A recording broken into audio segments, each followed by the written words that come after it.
we cannot do anything on our own to bring the grace and mercy of Jesus, and that's what makes it grace, and that's what makes it mercy, is we didn't deserve it and we cannot earn it. It's just shown. We're going to look at Luke chapter 7 this morning, a couple of stories as you begin Luke chapter 7. But as we get into it, I want to ask you this question to begin this morning. What makes you worthy to receive grace and mercy and help from Jesus? What about us makes us worthy to have Jesus look upon our lives and show us grace and show us favor and show us mercy? We're going to answer that question this morning in these first two stories that come in Luke chapter 7. Look with me, starting in verse 1. It says, after he had finished all his sayings in the hearing of the people, he entered Capernaum. And a centurion had a servant who was sick and at the point of death, who was highly valued by him. When the centurion heard about Jesus, he sent to him elders of the Jews, asking him to come and heal his servant. So this is the situation. Jesus finishes teaching. If you remember Luke chapter 6, chapter 5, and chapter 6, Jesus goes on what we call the Sermon on the Plain, kind of the counterpart to the Sermon on the Mount. It's a little bit shorter version of the Sermon on the Mount, and says some things that make you think, says some things that make you question, ask some questions of, what am I supposed to do with this particular teaching? That's what a lot of the people were asking. How are we supposed to understand what he's talking about here? And so he finishes that and he returns back to what essentially was his home base. Now, Capernaum is on the north side of the Sea of Galilee. And so he enters back into his hometown, what is effectively serving as his hometown at this point. And he's back in home base. And in this area, there is a centurion. Now, those guys were in charge of about 100 soldiers. There's questions whether this guy was Roman or whether he was some other type of Gentile, but he is not Jewish. And he is not looked upon with favor. Normally, a centurion is not looked upon with favor by those who are Jewish. They had the ability to, you remember when Jesus says, when a soldier forces you to go with him 1 mile, go with him 2? That's the mentality and how people looked at soldiers. They would come and they would commandeer the people by force. They would take certain things. They could pretty much get away with whatever they wanted to within a certain amount of reason. But this guy was a little bit different, as we're going to see through this story.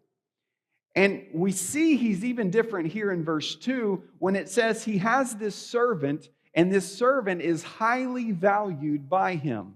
Now, the idea of the language is there is not he's just important to the operations of what's going on in the centurion's kingdom. The emphasis there is that he is important to the centurion. He had some type of connection to this guy and some type of relationship with him, that he cared about this guy. And again, that is not a normal value that one of these centurions probably would have held. It made him different. It made him even surprising. And so it says in verse 3, when he heard about Jesus. Now the question there is, what had he heard? He's operating out of Capernaum. So the centurion is based in Capernaum. If you go back to chapter 4, verse 31, Jesus actually was teaching in Capernaum. And he healed an unclean spirit in the synagogue in Capernaum. And all of the people, the report went wide about Jesus because this guy and what he did inside of the synagogue in Capernaum. Capernaum was not a big town. It would have been a small, like kind of more of a village. And so if the word went out, the centurion, if he was doing his job, would have known about Jesus. So he'd heard about his teaching. He'd heard about him healing in the synagogue. People asked after that, who is this man? What is this word that he says? Reports went out about him. In Capernaum, he healed Simon Peter's mother. In Capernaum, he healed many of diseases and demons. He forgave sins and healed a man who had been let down through the roof, a man whose right hand was withered. What he had heard, what the centurion had heard, whatever picture that he had gotten of Jesus, it gave him some insight into who Jesus was. Probably more than maybe even he realized or knew at that point in time. And so what did he do? He called it in a favor. We know he's got a good relationship with the Jews because of what we're about to read. So he calls on some of the Jewish leadership. It's probably not the religious leadership. It's probably some of the more civic leadership of the community. And he calls on them and he says, hey, will you go to Jesus and ask him to come and heal my servant? So there's already some things that we know about this guy, that he has some measure of confidence that if Jesus can come, that he can heal. So there's an element of faith that's present in his life, even from that moment, that we can tell he believes that there is something about Jesus that can bring life back to his servant. And this is really, though, right when we get to verse 4, this is really where the story really begins to take off to answer the question of what makes you worthy to receive grace and mercy from Jesus. Look with me in verse 4. When those elders that the guy approached and asked, when they came to Jesus, they pleaded with him earnestly. The idea is that they begged him. They pleaded with him, saying, he is worthy to have you do this for him. He loves our nation, and he is the one who built us our synagogue. So we begin to learn a little bit about this man. He had a good relationship with the Jewish people. Now, not every centurion had that. History tells us that some of them were downright awful. But this guy, for some reason, we don't know why, decided to have a good relationship with the Jewish people in the area that he was watching over. And so much so that the people declared that he loves our nation, he loves our people, so much so that he is the one who paid for and built us our synagogue. Now, you know the centrality and the importance of the synagogue in the life of the Jewish people. It was the hub upon which life happened for the Jewish people in their communities. So for him to step in and to build their church, in effect, would be like a random benefactor from Ponca coming in and saying, you know what? We will stroke the check that will satisfy every need that you have and build anything that you want to build for your community and for your people. We're not really going to use it or take part of it, but we are going to help you do this. In effect, that's what happened in this moment. And for the Jewish people, see the shift that they make here. He loves our nation. He cares about us. So much so that he built our church for us. He built our synagogue. And that makes him worthy for Jesus to help him. The world answers this question like this. The world says you are worthy if you have earned it. If you've earned it. That's what they said, isn't it? I mean, that's in effect. Look, he has done this stuff for us. Jesus, he deserves to have you help him. It's turnabout is fair play. He's helped us. You're a good Jew, Jesus. Now, you should help him. It's a natural, you scratch my back, we'll scratch yours. It goes both ways, Jesus. The world says you are worthy if you have earned it. And this is still the way many function today in the world. Many in the world operate like this toward Jesus pre-salvation. Before they come to Jesus, they have some kind of mentality in their mind that they have to get right, get their life together, do all of these certain things in order for Jesus to accept them. Now, we try to push back against that mentality at every turn that we can. To say it's not about what you have done or what you have the potential to even do. It's about what Jesus has already done on our behalf. It's about what Jesus has done to save us and redeem us. It's not because of what I have done. It's what Jesus has done. But here's the one that most of us are on the other side of the cross, and we are on this side of the resurrection and the tomb. But this still tends to plague us. This idea of we have to earn it still tends to plague us in a post-salvation experience as Christians. And it looks like this. And I see it in my life, and I see it in your life, because many of you have talked to me about this. Well, Jesus can't be pleased with me if I haven't done X, Y, and Z. If I haven't read my Bible, and if I haven't prayed, and if I haven't been to church in a while, Jesus probably isn't very happy with me. And we get that way because we know the standards that He has set for us. We know we are to be holy as the Lord your God is holy. And we know when we don't fall short that what that would do in our lives, it would make us, if our children don't measure up, we are not going to be pleased with them. And so we tend to make Jesus transactional like we're transactional. That if we have not run through the hoops, even after coming to Jesus, well, then He must not be pleased with me. What that is this, it's the same truth that you are only worthy if you have earned it. And the reality is we have forgotten, when we adopt that mentality, we have forgotten how we became a follower of Jesus in the first place. And we have begun to adopt this mindset that now that we are saved, we must live out and prove that we deserve this grace that He has shown to us. When the reality is, the truth is, that the grace that saved us is the very same grace that sustains us. The way in which we were saved by Jesus is the very same way that we live in Jesus. So Tim read for us, we were saved by grace through faith, not as a result of works so that no one may boast. That's how we were saved. He also went on to read, but we were saved to do the works that He has prepared for us beforehand. Are those works to prove, to merit the salvation that we have already received? No, that's done. The works are an outflow of His grace. The grace is present upon our life, so we live out of that grace and we work in effect because of that grace.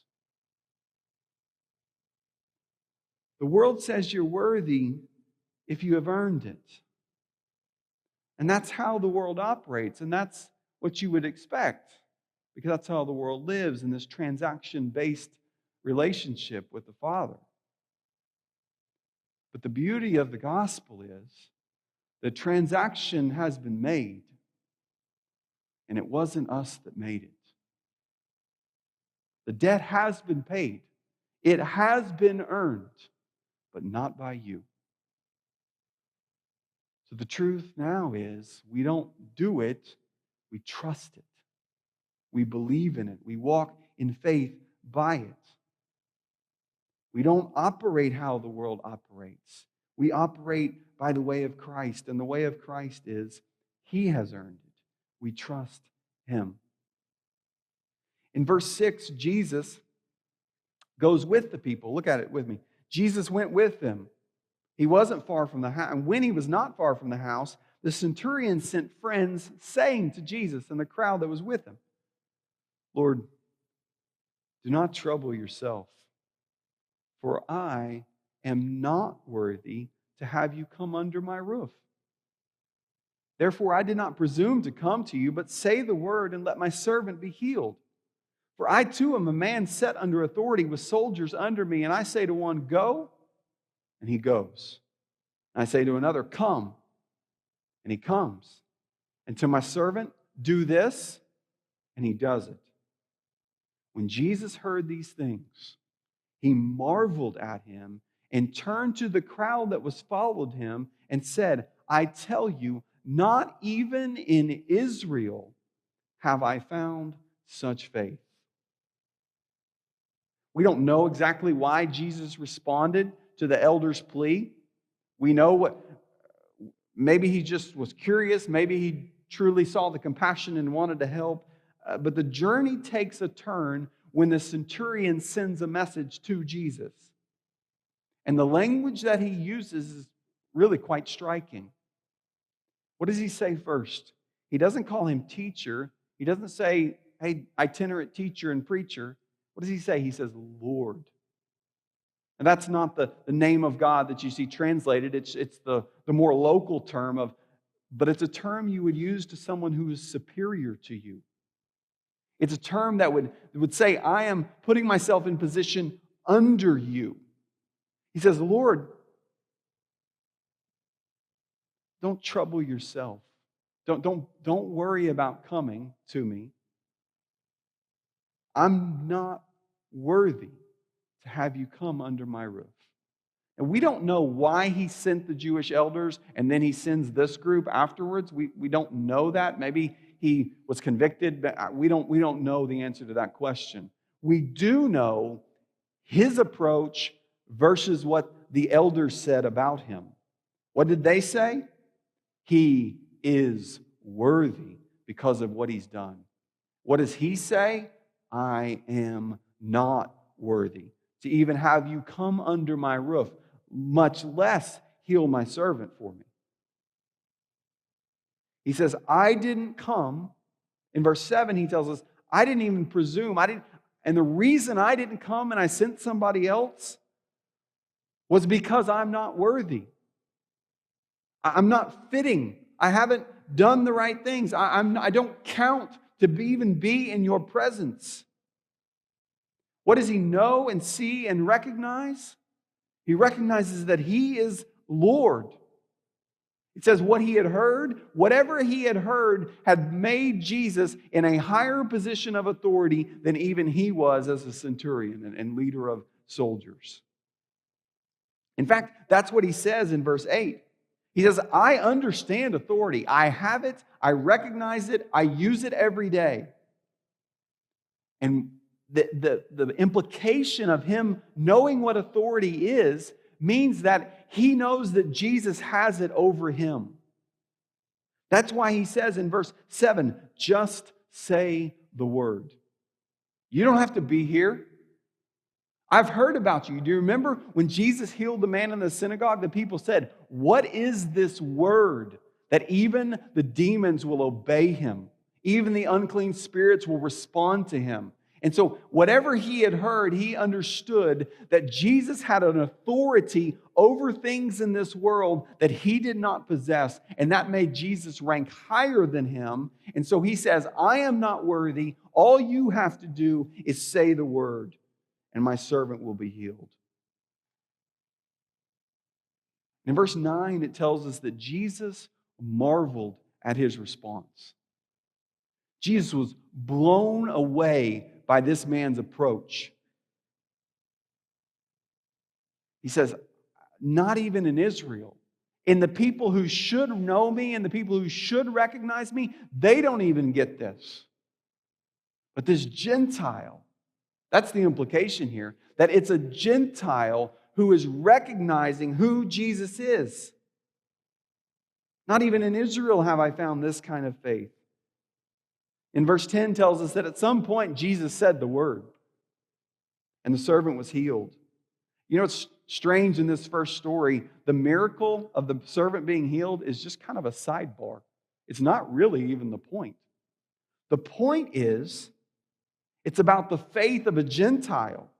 One, Paul said it was separated from the household of God, strangers to the promise, having no hope and without God. And yet somehow, by God's providence, he had a measure of faith that allowed him to look to Jesus and trust Jesus and know who Jesus was, at least to some extent. Was this a saving faith? I don't know. Was it a faith? Absolutely. It was a faith that believed that Jesus could do exactly what he said he would do. And what we see in this is even though the world says you are worthy if you have earned it, Jesus responds to those who understand they are not worthy. Arrogance will never get you into the kingdom of God. It will keep you from the kingdom of God. The scripture is clear. God opposes the proud. The grace he shows, it goes to those who are humble. Jesus responds to those who understand they are not worthy. That's what we're seeing in this picture. He says, the Jews said, oh, of course he's worthy. Look at all the things he have done. And this guy says, He says, I know authority. I know who when people are in charge. I recognize what that looks like, and I am not worthy of him. I'm not worthy of him. And to that, Jesus shows grace. And that's the invitation that we all received when we came to Christ the first time, isn't it? That's the declaration that I'm a sinner. It's to say, I am not worthy. There are things in my life that keep me separated from the Father, that make me unworthy to be in His presence, unworthy to receive His grace. And yet it is to the unworthy that He extends His grace and He extends His mercy. It's to those who are willing to recognize that they are unclean that Jesus will heal. Those who say, I'm good, Jesus will let you be good. He'll let you do your thing. He will let you continue down your path. It's to those who are desperate. It's to those who understand that they need Jesus that He responds. And guess what? He still does to this day. He still responds to those who understand and know their need for a Savior, and understand that they are separated from the Father, that understand that they are guilty before God, and He still shows grace. Now, in verse 11, the story changes, and we find ourselves in a second situation that pairs with the first one. They kind of go together, even though they're different circumstances. They're still answering the same question of what makes one worthy to receive grace and mercy from Jesus. Look at verse 11 and 12. It says, soon afterward, he went to a town called Nain, and his disciples and a great crowd went with him. And as he drew near to the gate of the town, behold, a man who had died was being carried out, the only son of his mother, and she was a widow, and a considerable crowd from the town was with her. So this great crowd is with Jesus and His disciples. They've just seen Him heal this man by a word, or they haven't seen it, but they may have heard of it. And as they're coming into another town, they meet another crowd of a man who had died. This is a funeral procession. Now, what's different about funeral processions here is once the person had died, they moved pretty quickly. The only reason Jesus wasn't buried on that day was because the Sabbath was approaching, if you remember. And they didn't have enough time. So they had to set the body to the side, and then they were going to come back and deal with it later on. But normally, when somebody dies, they move pretty quickly because they didn't have all of the stuff we have now. So what would have happened is they would have wrapped the body in a cloth, and they would have put it on a board or maybe in some kind of open coffin, and they would have carried it out to the place where the body was to be buried. And so you can imagine this picture. Jesus and the crowd, His disciples, they're coming to this town, and all of a sudden, just like we do when we see the lights coming and the hearse coming, we stop. So Jesus and His crowd stops, and another great crowd is coming through. And they're sitting there and watching this, and the people are in mourning. And we're told that they are in mourning because this young man who has died, and his mother has been left as a widow. The husband is dead. He is no longer there to take care of her. There's no other kids in the picture we see. All she had to count on, all she had to take care of her was this son. Now, no parent should have to bury their own child. That's not the way it should work. That's not the way this world should go. But that's what this woman is experiencing. And watch what happens. Look at verse 13. When the Lord saw her. I love that phrase. We've seen it before in the Gospel of Luke. When Jesus sees people, good things are usually coming for them, or the truth is revealed about them. When Jesus saw her, He had compassion on her and said to her, do not weep. Let's just stop there for a second. Jesus saw her. And you notice how Luke describes her in verse 13? He doesn't say when Jesus saw her. He says when the Lord saw her. He picks up the language that he just used, that the centurion just used, to show that authority. I think he's calling back to that authority that he's just talked about. There's an authority that is present within Jesus over sickness, and we're about to see an authority over death as well. He says, when the Lord saw her, he had compassion on her. This is the picture that's painted of Jesus across the New Testament. It's a picture of one who has compassion on those who are hurting and those who are weeping and those who need his help.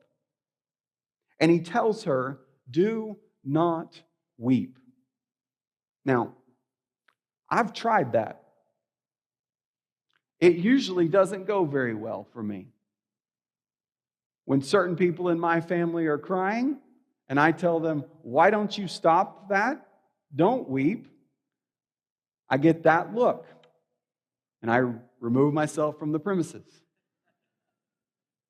Is telling somebody not to weep helpful? Not in the least. There's only one caveat that makes it okay to tell somebody not to weep. And that's if you can do something about it. If you can do something about the weeping of the person, if you can bring some measure of correction to what's going on in their life, then you can tell them, do not weep. Jesus could look at this woman. He had compassion on her, and somewhere in that moment, he made a decision of what he's going to do. And he looks to the mother and says, don't weep, because, subtitle, I'm about to take care of this. And he walks over, he enters in, he interrupts the funeral procession. Jesus has a habit of doing this. He walks over and he interrupts the funeral procession, and he walks up this, my text says the bier, or to the board, if you will, or the coffin. He walks over to it and he touches it. And what happened the minute he touched that? By Jewish law, he became unclean. But we've seen before already in the Gospel of Luke, Jesus doesn't become unclean, he cleans things. So he walks over and he touches the casket to stop the funeral procession, and he says, young man, get up, arise. Young man, get up. Now, put yourself in this scene for a second. What are you thinking when you hear that? There's a variety of thoughts and emotions that are running through your mind, right? Somebody chuckled. It's like, what does he think is going on here? What does he think? Who does he think he is? You know, somebody laughed. Some of the disciples' eyebrows are kind of raised, like, Jesus, we know you've healed people. Like, we've seen you cast out demons, but this may be going a bit too far. Like, do you really have this kind of power, this kind of authority? The range of emotions was probably wide. Some scoffed, some were confused. The mother may have been looking at him and like, I'm in deep grief right now. What are you trying to do? Like, why? But watch what happens. He says at the end of verse 14, young man, I say to you, arise. In verse 15, and the dead man sat up and started to speak. Now, go back for a second and put yourself back in the shoes, but I want you to put yourself in the shoes of the people, of a couple of people. One, the people who wrapped him up. And then put yourself in the shoes of the people carrying the coffin. If they haven't stopped and set it down, and there's 4 guys on the corners, and all of a sudden, old boy sits up and starts talking, what are you doing? I'm gone. Like, I don't know if any of y'all are familiar with Jerry Clower, but he tells a story about a guy driving a hearse across Alabama, and they pick up a hitchhiker, and he climbs in the back while the driver's inside, and the driver comes out, and boy, they're tearing out across Alabama, and guy from the back all of a sudden speaks up. They're carrying a body. That's all he knew was back there, and says he just stepped right out. I think that would have been me. If young man sits up and starts talking, I'm out. Like, I'm not staying around. Like, that is a moment where it's no thank you.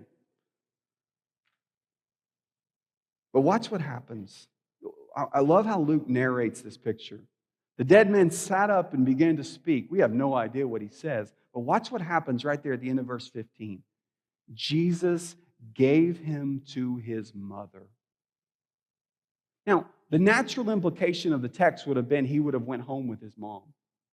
But look at the way Luke writes this. It puts a certain focus. Where Jesus had compassion, Jesus did not have compassion on the man who was dead.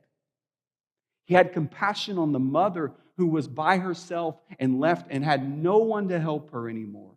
And he raised the son to help the mother. And so he confirms that understanding of this text by taking the young man and pointing him back to his mother. And Jesus gave him to his mother and said, "Here is your son. Do not weep." Why? Because I have authority. Because I am Lord, even over death. You see, Jesus doesn't just respond to those who understand that they are not worthy. Jesus responds to those who cannot help themselves. You've heard the phrase, God will help those who, but first we must help ourselves. That's not biblical. Jesus responds to those who cannot help themselves. There was nothing this lady could do. She was destitute, she was bound, she was weeping, one, over the loss of her child, and two, over her future, because it was bleak. Yes, he had laws to help and provisions to help, but this was not going to be an easy situation for this lady for the rest of her life. And Jesus steps into her problem and does something about it. And really, this is the same as recognizing we are not worthy. It's the same as understanding that we cannot do anything on our own to bring the grace and mercy of Jesus, and that's what makes it grace, and that's what makes it mercy, is we didn't deserve it and we cannot earn it. It's just shown. You can imagine the response about this as the crowds dispersed again. To heal, okay, that's impressive. But to cast out demons, that's also impressive. But this, look at verse 16. Fear seized them all, and they glorified God, saying, "A great prophet has arisen among us, and God has visited his people." And the report about him spread throughout the whole of Judea and all the surrounding country. Fear seized the people. That's pretty natural. And they glorified God. That's a good response, isn't it? Fear him, worship him. That's a pretty good response. They even go so far as to say, there is a prophet amongst us, and it's a great prophet. Now remember, up until the time of Jesus, they had not had a prophet for close to 400 years. And so now this great prophet has risen among us. And where did they get that idea from? Well, it's because Jesus just did almost exactly the same thing that Elijah did for the widow. Do you remember that story? The widow that he had stayed with had died. Her son had died. And Elijah shows up on the scene and he takes the body of the son, basically from the funeral procession again, or from the beginning of it, carries it up into a room, lays it down, begins to pray, lays himself over the body like 3 times, praying to the Father. The child gets up and he brings him back to his mother. And what did Jesus just do? Essentially the same thing, but with a lot more ease. It's not just, he didn't have to do all of the other stuff. He just said, "Young man, wake up. Get up. Arise." So the people, it gripped them. They recognized in Jesus the same thing that Elijah had done. As a sidebar, going back a minute, what do you think people thought? Or we talked about it a little bit, but when Jesus spoke to the dead man, "Young man, I say to you, arise," what does that tell you about his word? It pierces even dead hearts and dead souls. Here, physically, today, spiritually. It's Jesus who pierces dead hearts and dead souls to bring people back to life. And they say God has visited his people. They did not miss what was happening to an extent. And again, verse 17, the report spreads. But as we finish these 2 stories, we have to ask the question, did they really get it? Yes, he is a prophet. Yes, God has visited his people. But is that enough? History says that it wasn't. History tells us that Jesus is ultimately going to respond to those who recognize him fully and completely. You see, there's a lot of people that walk around this world that will acknowledge to you that Jesus is a prophet. The entire Muslim faith will tell you that Jesus is a prophet. Other religions will do the same. Some will even in Jesus' day, they recognize that God was with Jesus. When Nicodemus came to him in John 3, do you remember what he said right at the beginning of their conversation? He said, Jesus, we know that God is with you because nobody can do the things you do without God being with you. So it's not enough just to say he's prophet. It's not enough just to say God is with him. We have to understand who he is. That he is the perfect Son of God who died in our place, who was buried but had the authority to come back to life, conquering sin, conquering death, and to give new life to all those who call upon his name today. So my question for you today is, how do you see him? How do you see him? Is he a great prophet, good teacher, good role model? Or is he the perfect Son of God who gives grace and mercy to those who know they need it?